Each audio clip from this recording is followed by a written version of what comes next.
बंदी छोर सदगुरु श्री कबीर साहब जी, मेरे हृदय मंदिर के आराध्य परम पूज्य गुरुदेव जी, पूजा के योग सभी संत समाज,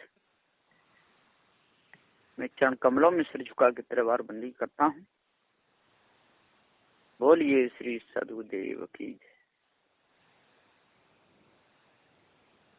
संत समाज एक सभ्य समाज माना जाता है। संत कहते हैं जिनके अंतर्द्वंद शांत हो जाएं, जिनके अंदर से छल कपट की भावना निकल जाए, जिनके अंदर से जो बुरी आदतें हैं वो निकल जाए, उनको त्याग दें। बुरी आदत किसी प्रकार की हो उसको त्याग दे और साधना रत रहे,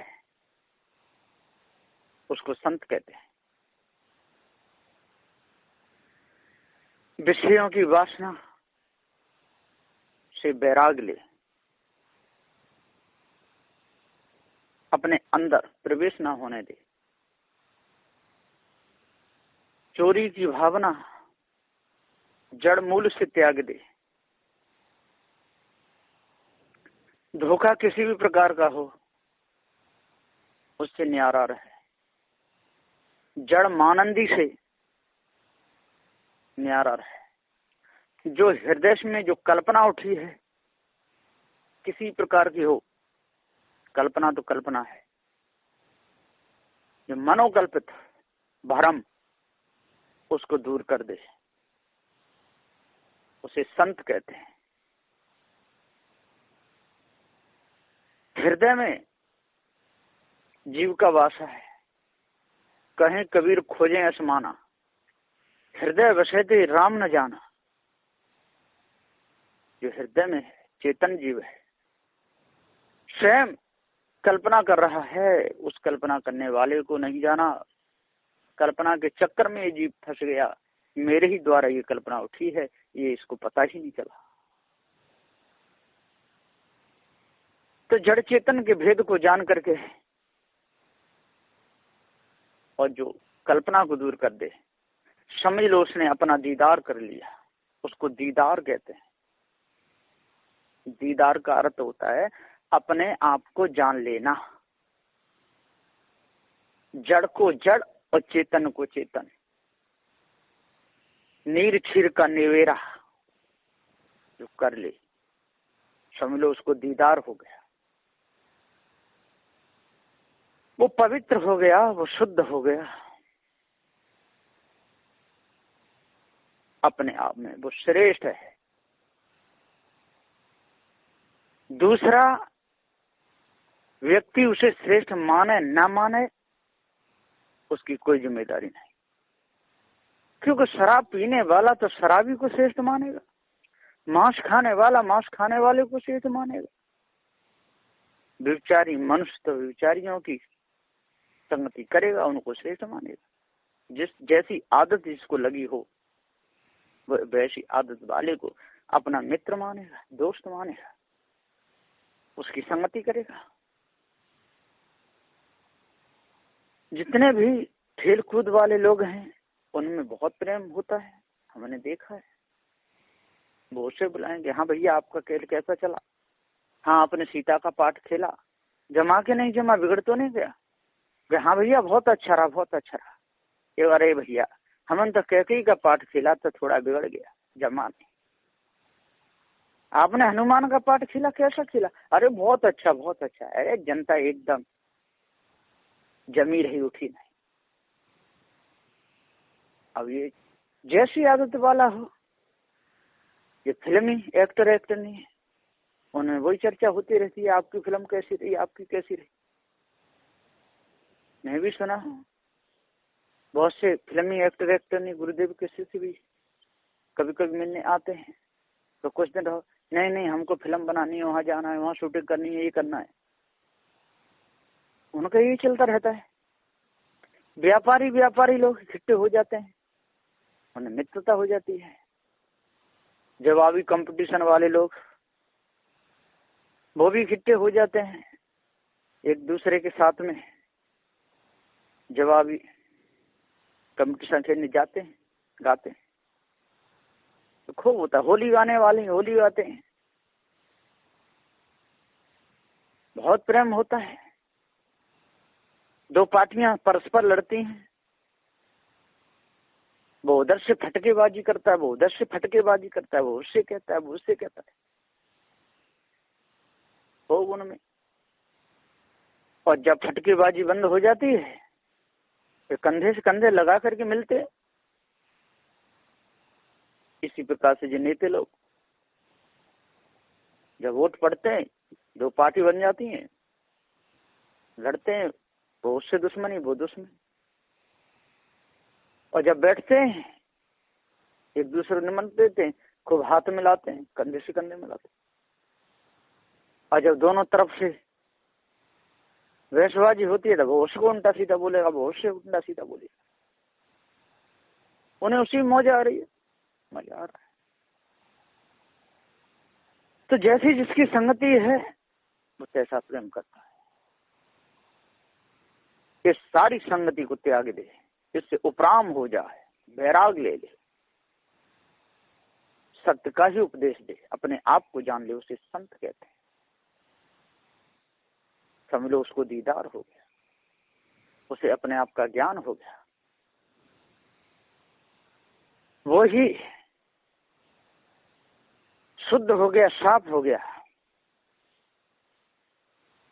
घर में बेटा कौन सा प्यारा होता है? जो माता पिता की आज्ञा का पालन करे। पिता कहे बेटा ऐसा काम कर लो, तुरंत कर दे। माँ कहे बेटा ऐसा काम कर लो, तुरंत कर दे। बेटा आज बाजार से कोई चीज लानी है, क्या आप जा सकते हो? हाँ जा सकता हूँ। जो सबकी आज्ञा का पालन करे, शब्द के साथ दौड़ जाए, वो सबका प्यारा होता है। इसी प्रकार से जो अपनी सारी आदतों को अंदर से निकाल दे, जो गलत बसी हुई आदतें, जो खोटे जो कर्म हैं, उनको निकाले, चेतन पूजा में मन रखे, चेतन पूजा में भी उनकी पूजा करे जो व्यसनों से न्यारे हों, जो गलत कर्मों से जो न्यारे हों, जो चोरी हिंसा से न्यारे हों, छल कपटी शराब पीने से, मांस खाने से, गांजा भांग अफीम खाने से जो न्यारे हों, जिनका पवित्र हृदय हो, उनकी सेवा, उनकी पूजा जो करता है वो सबका, वो सत्यवादियों का प्यारा होता है। सब कोई इसको कहते हैं कि ये लड़का बहुत अच्छा है, इसके आचरण बहुत अच्छे हैं, ये अपने माता पिता की खूब सेवा करता है। और माता पिता भी उसका यशगान कहते हैं कि हमारा बेटा, उसके मुख पे नहीं कहते। अब ये और विशेष है कि अपने जो प्यारा जो बेटा होता है, जो आज्ञाकारी होता है, उसके मुख पे माता पिता कोई बढ़ाई नहीं करते, पीछे करते हैं। जब कोई आके सामने बैठता है तब कहते हैं हमारा बेटा हमारी आज्ञा का पालन करता है, जैसा कहते ऐसा ही करता है, ऐसा पुत्र सबको प्राप्त हो, उनकी ऐसी भावना रहती है। और जो ईश ब्रह्म परमात्मा को मानने वाले हैं, वो भी एक उनका तो तकिया कलम बन गया कि ऐसा बेटा भगवान सबको दे, लेकिन भगवान कोई चीज नहीं, भगवान मिथ्या है, धोखा है। जिस धोखे को त्यागे, वो जड़ मानंदी को त्यागे और चेतन पूजा में मन रखे, उसे कौन प्यार नहीं करेगा। कहीं भी ईश ब्रह्म परमात्मा को मानने वालों के भी गढ़ में यदि कोई पहुंच जाए तो वहां भी उनकी सेवा करे तो उनका प्रिय हो जाता है। एक लड़का था, पारखी था, अब वो एक बैरागी सन्यासी जहाँ रहते थे उस मंदिर में पहुंच गया। कुछ दिन रहना था उसे, महीना 6 महीना, किसी कारणवश उधर गया था, रुक गया। तो वो उनके पूजा पाठ में शामिल नहीं होता था, आरती वंदना पूजा में, क्योंकि वो जड़ की पूजा करते थे, पत्थरों की पूजा करते थे। और वो उन संतों की सेवा करता था, उन सारे संतों के कपड़े धोना, दौड़ दौड़ करके, है ना, भोजन बना देना, उनके कमरों में झाड़ू लगाना, रोज पोछा लगाना। फिर वो कहते थे, बेटा आप रामचंद्र की आरती उसमें क्यों नहीं आए उसमें? वो कहते थे, हे गुरुदेव, मेरे रामचंद्र जी आप ही हैं, मैं तो आपकी सेवा करता हूँ।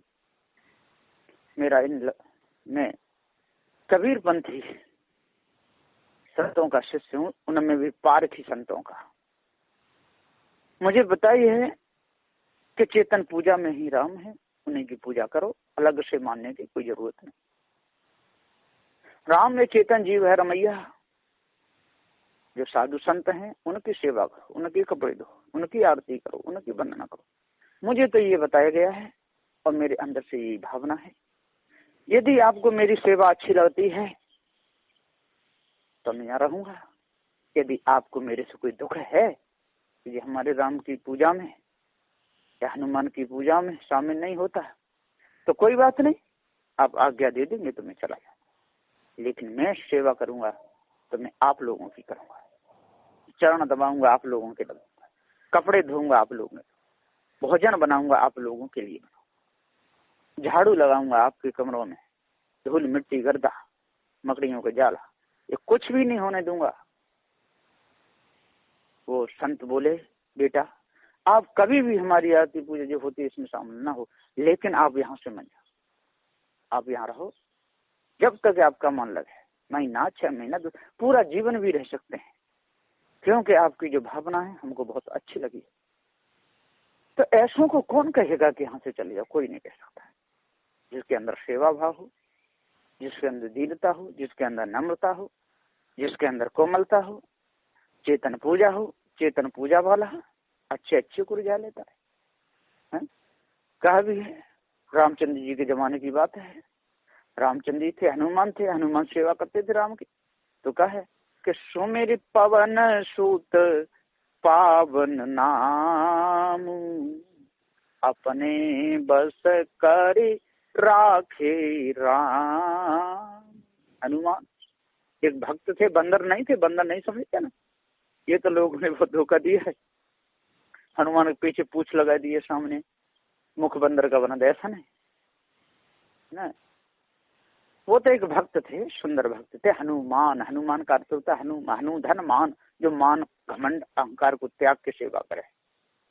तो मान घमंड अहंकार नहीं था उनके। रामचंद्र जी की सेवा करते थे। रामचंद्र जी ऊपर सिंहासन बैठते, वो नीचे बैठ जाते थे, कपड़ा भी नहीं बिछाते थे। इसलिए उनको कहते तो को निराभिमानी है, अभिमान नहीं, घमंड रहे सेवा करते थे। ऐसे हनुमान थे। लोगों ने गप टप्पे तो बहुत मार देंगे, पर्वत को उखाड़ लाए, ये करे वो करे, समुद्र को कूद गए। कोई समुद्र कूदने की चीज है? अरे उन्होंने काम, क्रोध, लोभ, मोह, अहंकार पर विजय प्राप्त कर ली और सेवा करते थे सच्चे दिल से। सीता को अपने मां मानते थे, उनको अपना इष्ट मानते थे, राम को सेवा करते थे, इसलिए उनको हनुमान कहते थे। तो सदु तो कोई भी हो, यदि जिसके अंदर सद्गुण है और सेवा भाव है, वो अच्छे अच्छे को अपने बस में कर लेता है सेवा के बल पर। लेकिन उसमें कोई लालच और लोभ नहीं होना चाहिए। जो लोभ में आकर के जो सेवा करता है, जो लालच में आके जो सेवा करता है, उसका अंतःकरण गंदा हो जाता है। और जिनकी सेवा करता है उनसे उसको राग द्वेष भी हो जाता है। उनकी संपत्ति लेना चाहता है, उनकी जगह पे बैठना चाहता है, वहां के सारा कारोबार अपने हाथ में लेना चाहता है। कौन? छली कपटी रोज। और जो सेवक होता है, सेवक तो सेवक है, और सेवक को अपने आप सारी पूरी वो मिलती जाती है। ऐसा कौन सा पद है सारे संसार में जो सेवक को नहीं मिले? जरूर मिलेगा अपने आप। तो सदुदय जी पुकार के समझाते हुए पुकार करके कहते हैं कि जो सभी प्रकार की कालमा को जो अपने अंदर से निकाल देता है, चेतन पूजा जिसके हृदय में होती है, बेशक लोग उसका विरोध करें, ये पत्थर पूजा नहीं करता है। देवों की वो पत्थर नहीं कहते, वो तो सदु कबीर साहब की भाषा में कहते हैं पत्थरों की पूजा हो रही है। वो तो कहता है हनुमान बाबा की पूजा, राम की पूजा, शंकर की पूजा। और उन्होंने हनुमान राम शंकर की पूजा तो जानी ही नहीं। अरे भाइयों, जब तक जिंदा लोगों को खुश नहीं रखोगे, माता पिता को खुश नहीं रखोगे, संत गुरुजनों को खुश नहीं रखोगे, सेवा उनकी नहीं करोगे, उनके कपड़े नहीं धोगे, उनको भोजन समय से नहीं दोगे, उनका पलंग खाद समय से नहीं बिछाओगे, उनको आराम नहीं दोगे, ठंडी के दिन में उनको गर्म पानी नहीं दोगे, गर्मी के दिन में उनको ठंडा पानी नहीं दोगे, उनके अष्टयाम सेवा नहीं करोगे, तो काहे की राम की और काहे की श्याम की पूजा ये कोई काम में नहीं आएगी। तो सदबुदेव जी पुकार के समझाते हुए कहते हैं कि जिसके अंदर से कालमा पूरी छूट जाए और छोड़ दे, वो अपने आप में पूर्ण है। पूर्ण कोई प्यारा कहते हैं, पूर्ण कोई दीदार कहते हैं। उसने अपने आप का दीदार कर लिया, उसने अपने आप को जान लिया, उसने अपने आप को निहाल कर लिया। जिसने अपने आप को निहाल कर लिया, शुद्ध कर लिया और सही प्रकार की मान जिसके अंदर से निकल गई, और आगे बढ़ करके जब विचार हुआ, खानी वानी दोनों जालों पर विजय प्राप्त किया, विषय वासना भी अंदर से मिटाई, भरम भूल कलबन निकाली, वो संत हो गया। संत एक सभ्य समाज माना जाता है, अच्छा समाज माना जाता है। यहाँ पर लोग बैठे संतों के पास में को शांति मिले। लेकिन आजकल देखा जाता है कि लाल लाल कपड़े पहरे, पीले पीले कपड़े पहरे, दाढ़ी मोच रखा है, आज चिलम चल रही है, धुआं उड़ रहा है, गंध आ रही है, भांग खा रहे हैं, अफीम खा रहे हैं, शराब पी रहे हैं, गांजा पी रहे हैं, गालियां तक दे रहे हैं। ये भाइयों वो संत नहीं। जो साधु होकर के एक व्यसन नहीं त्याग सका, एक ऐब नहीं त्याग सका, भांग नहीं छोड़ सका, अफीम नहीं छोड़ सका, चिलम नहीं छोड़ सका, मार काट नहीं छोड़ सका, गाली देना नहीं छोड़ सका, व्यभिचार नहीं छोड़ सका, तो क्या छोड़ा? वो साधु नहीं है, वो ढोंगी है।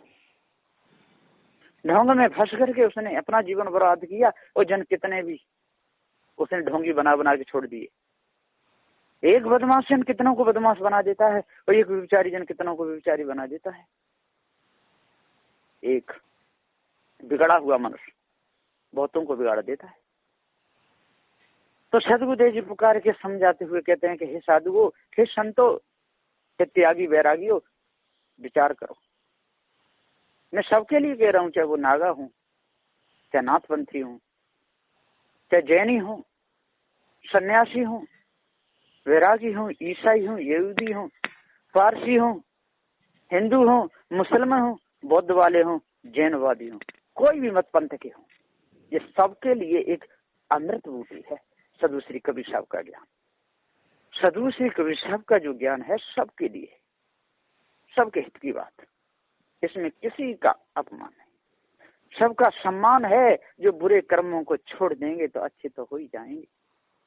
जो साधु संत आजकल में देखता हूं, इस पे डाल देते हैं, यूट्यूब पे, मोबाइल पे डालते हैं, इतनी गंदी गंदी बातें, महात्मा लोग इतने गंदे शब्दों का प्रयोग करते हैं, शर्म आनी चाहिए। है?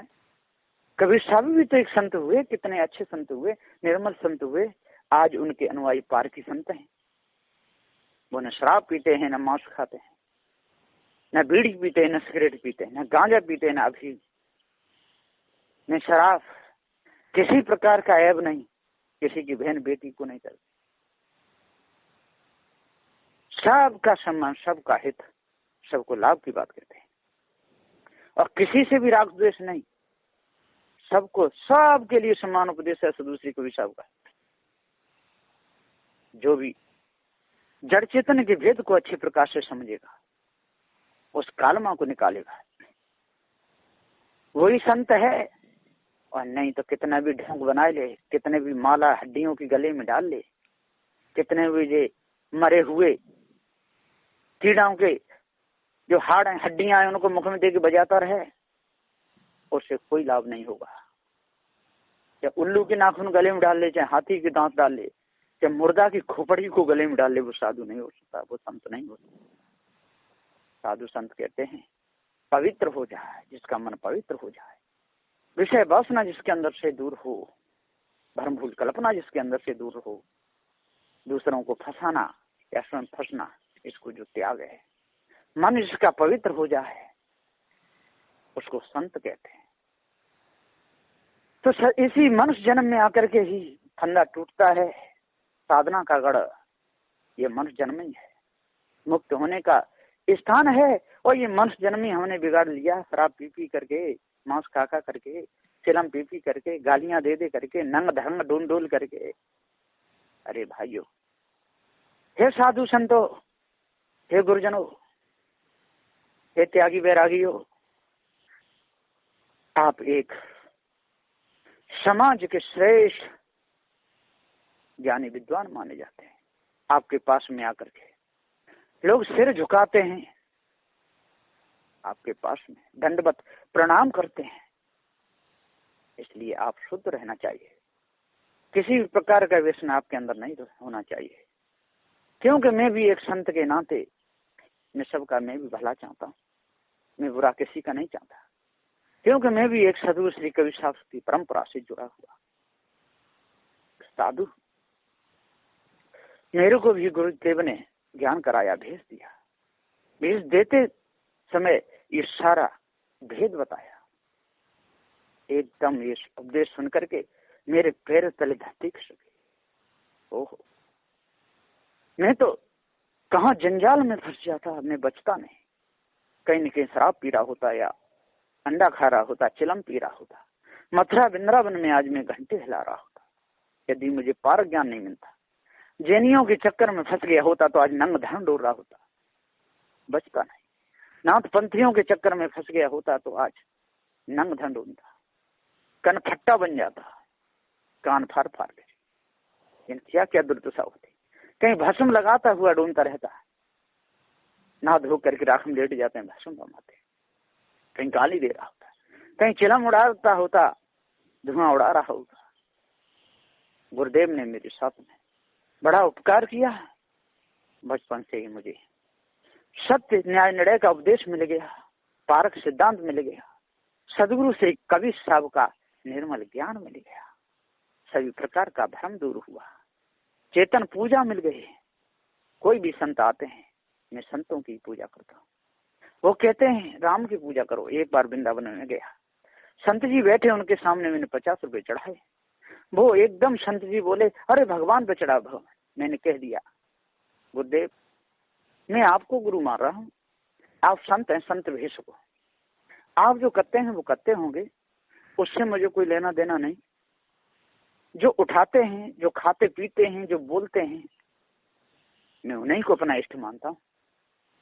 मैंने इष्ट मान करके मैंने आपको चढ़ाए, बस मेरा काम पूरा हो गया। और साधु भेष के लिए आप जैसे हैं तैसे हैं, उससे मुझे कोई लेना देना नहीं। मैं जो भी चढ़ाता हूँ संतों को चढ़ाता हूँ, जो भी खिलाता हूँ संतों को खिलाता हूँ। पास बैठता हूँ जिंदा मूर्तियों के पास बैठता हूँ, ज्ञान की चर्चा करता हूँ तो जिंदाओं से करता हूँ।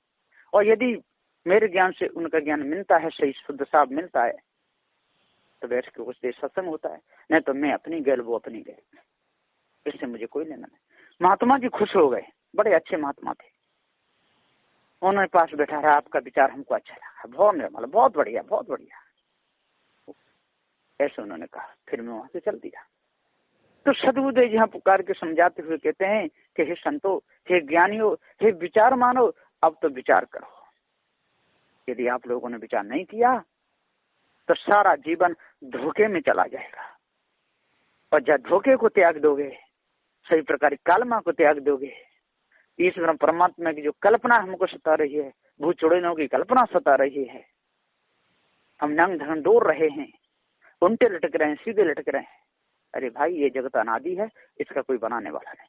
चेतन जीव अजन्म अखंड है, ज्ञान स्वरूप है, इसके ऊपर कोई ईश्वर परमात्मा नहीं। इसलिए अपने आप को जानो और सभी प्रकार की कमी को अपने अंदर से निकाल दो, आप सबके प्यारे हो जाओगे। और मनुष्य जन्म में ही अपने आप को आप प्यारा बना सकते हो, अपने द्रोहों को त्याग सकते हो, और अपने आप का दीदार, अपने आप की निरख परख, अपने आप की पहचान, मैं कौन हूँ, ये पहचान मनुष्य जन्म में और पारखी संतों के द्वारा हो जाएगी। और पारखी संत अभी वर्तमान में खूब हैं, चारों ओर उपदेश भी चल रहा है। उनके उपदेश को सुन करके, उनकी वाणी को सुन करके अपने हृदय में उतारो, पवित्रता जरूर आएगी, सभी प्रकार की कालमा मिट जाएगी। ये सबके लिए हित का उपदेश है, चाहे वो नर हो, नारी हो, साधु हो, सन्यासी हो, कोई भी हो, सबके हित की बात है। सबके हित, हृदय का कचड़ा निकल जाएगा सदुश्री कबीर साहब के पार्क सिद्धांत को सुन करके। निहाल हो जाएंगे। इसमें किसी का राग द्वेष नहीं, किसी छल कपट नहीं, किसी को मारना काटना नहीं, किसी का अपमान नहीं। बस इन्हीं वचनों के साथ में मैं अपनी वाणी को विराम देता हूँ। बोलिए श्री सद्गुरुदेव की जय।